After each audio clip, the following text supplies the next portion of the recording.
I even dream of walls. Some have red bricks, others grey bricks, others have hostile murals on.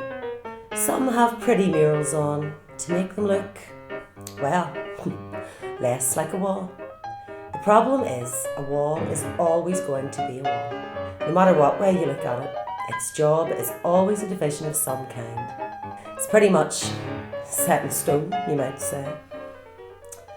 The thing is, when you wake from a nightmare like this, you should at least have the comfort of telling yourself it was all a dream.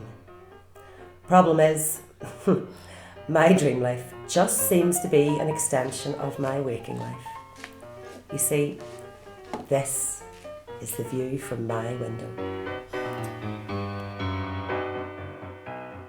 That famous poet fella, John Hewitt, used to live around here, so I'm told. I often wonder if he had that same inspiring view when he looked out his window. Somehow, I don't think so. Mum, can I not just go over to the park? Ach, son, you know I can't see you over there.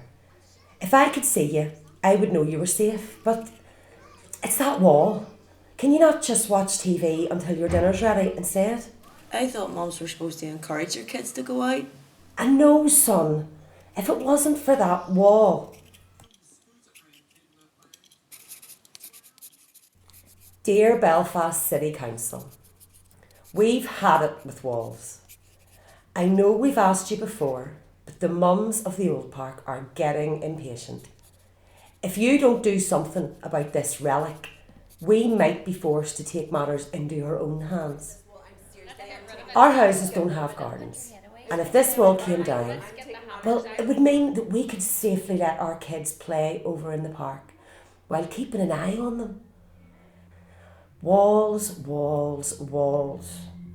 I don't want to dream of walls anymore. I want to look out my window and see life in all its forms, living and breathing and having a wonderful time of it. Poetry in motion, and more so do our children. We've enough walls.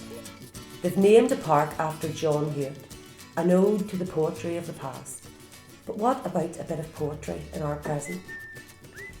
John Hewitt had a poem called Street Names, and I'll finish this letter by reminding you of it. Can these be theirs, the children that today rage in the fetters of their fathers' fears? Isn't it time we let our kids grow up outside the same monuments to division that we grew up with? Yours sincerely, the mums of the old park. Hip hip hooray is all I can say. Cup of tea? If I had a hammer, I'd a hammer in the morning, I'd a hammer in the evening, all over this land. I'd a hammer out danger, I'd a hammer out a warning, I'd a hammer out love between my brothers and my sisters.